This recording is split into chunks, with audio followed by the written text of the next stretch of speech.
Was ist Corona für Sie? Liebe. Also sie gehen zum Corona-Test und täuschen Orgasmus vor. Oh, Mama Leone. Und dann wird dieses Wattestäbchen ist fake. Der Arzt spricht mit ihnen und beurteilt sie, ob sie lieben können, ob sie an Gott glauben und ob sie an sich selbst glauben.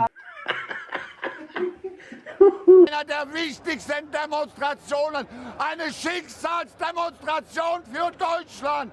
Und ich freue mich, dass so viele gekommen sind.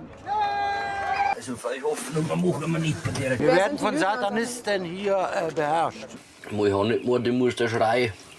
In der UN. Und sie herrschen mit der Lüge ohne Ende. Also die Kanzlerin ist für Sie eine Satanistin? Die Kanzlerin ist eine Satanistin. Ja, das wären die Richtigen.